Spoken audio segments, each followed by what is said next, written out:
Good night, fellow punchers. The clock on the wall is 10:15 on Tuesday night. I'm still here in the International Hotel in Killarney. We were in Dingle today. The first breakfast wasn't until 9 for them. I had it at 8. I had to move the wheels before the meters set in at 8:30. So we got it going at what was quarter to 10 to 10. We had to be in Dingle Crystal by 11. Got there at 10 past, but we had to go to the workshop. They were going out for a demonstration. So they didn't think a lot of it. I think they didn't buy any crystal anyway. So that was very expensive. So we headed out to that small church oratory. It's on Schley Drive there. Can't think of his first name. Our mind is boggled tonight. And we went Schley Drive then and took a few photographs and walked about Dingle for a while. They did indeed. I think they went for ice cream into Murphy's. I went in and looked into Gainey's. There was a few in it. Paul was there. I didn't get a chance to talk to him. He was busy. And we headed back to Killarney.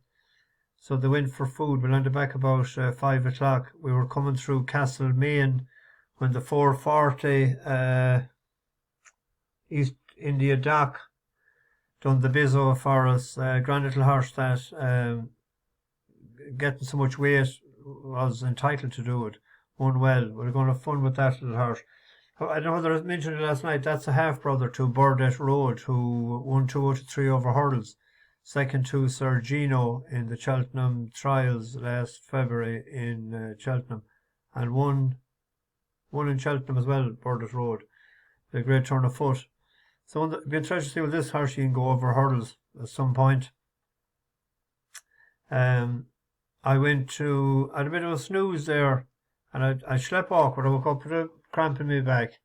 I went down to Falch and had it was 7:15 when I went down, so later than usual. Had roast beef.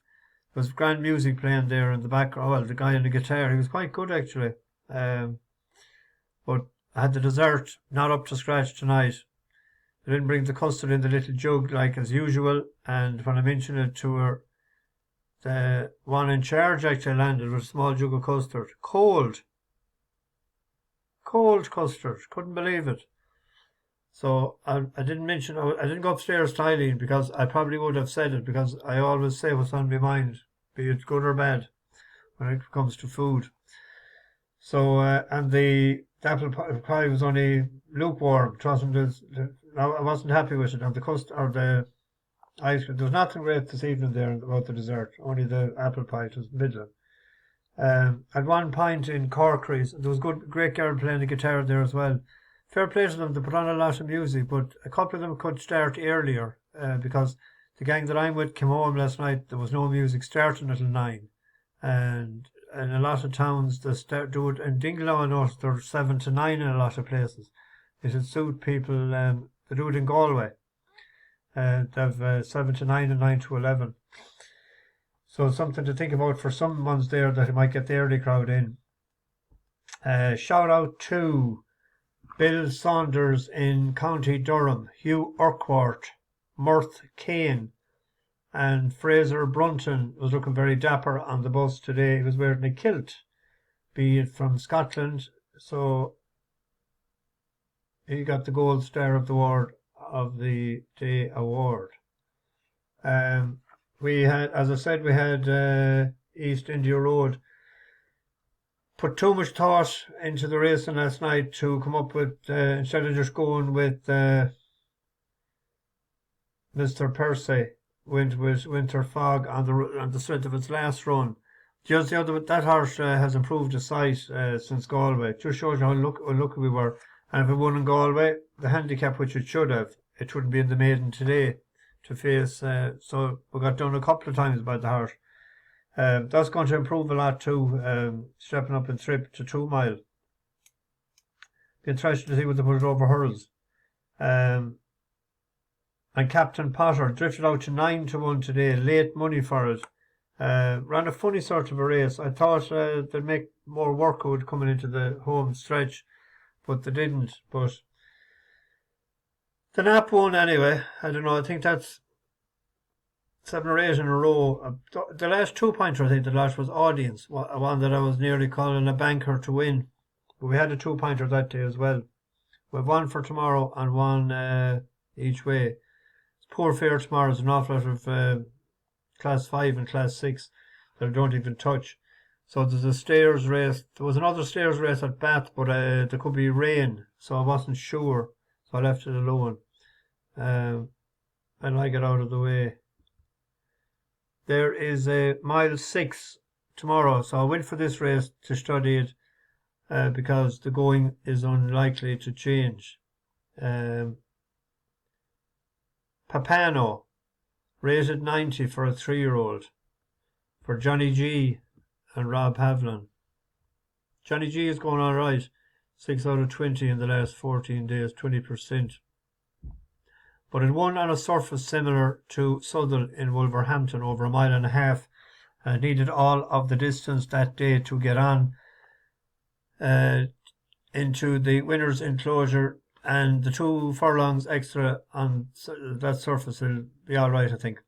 Ran then in a Group 3, which it got stuffed 25 to 1. Ran in a listed race.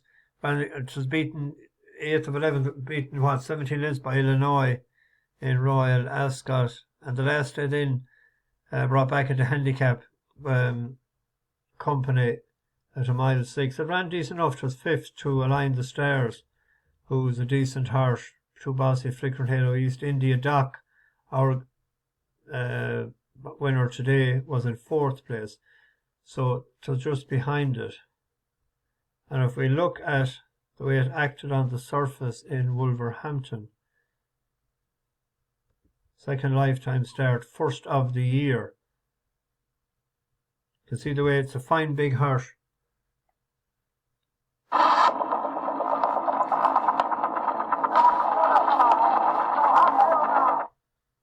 At the moment, Kieran O'Neill is looking for some, still looks to be going very strongly as North Winterfell tries to kick for home. Open Secret on the outside. Pappano now has a gap, if good enough, as they run to the last furlong. Open Secret has taken over to North Winterfell. Pappano on the inside has still got a length and a half to find. Open Secret with the advantage. Pappano is gaining. North Winterfell in 3rd and held. Open Secret with Pappano getting there with every stride and getting up to win. Pappano has won for John and Thady Gosden in 2nd. Rated 90. Story Horse seems to be weighted. We won with that once before, and then we didn't stick with it. Won again. Well, we stuck with it until 2nd, and then won the next time out. Floorman. There's a 9 to 4 shot. So that'll be the Nap tomorrow. 2 to 1 all over now.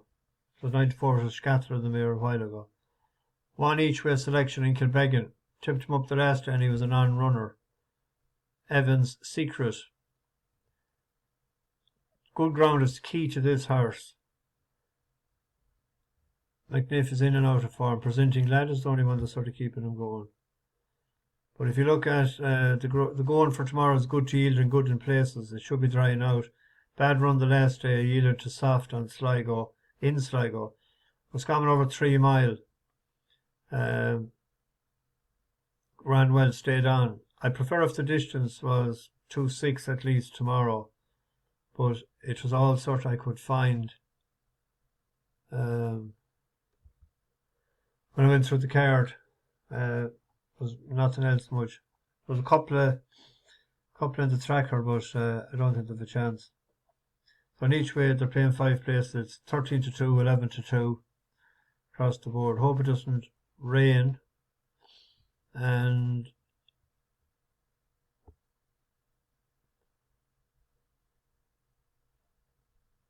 you'd imagine the softness in the ground shouldn't be a problem by Nathaniel, but it seems to be. Although it has back, I don't know. Anyway, that's the 2. We're heading to the Harrington Chokers tomorrow. We're going at 9. We're going at 9, and I think they're going to stop at the Cliffs of Moher, even though they're going to from Doolin out to Inishmore the following day. And they're going to the Trad on the Prom in Galway the same night, and it's at 8:30. So if they're back into Doolin at 5 o'clock, they won't have much time for the Spuds. It'll be 6:30. It's an hour and a half, and that's tipping it from Doolin to Galway. Show at 8:30. They want to be there at 8:15. That's in Salt Hill. So can't get it all. They should have had one tomorrow. They should have went to the show tomorrow night. Or no, it's not on tomorrow night. I think it was the only choice. But anyway, what can we do? So we're 2 nights in Galway. So might have 2 pints tomorrow night. Anyone around tomorrow night? Leave a message in the comments. Bash the bookies over and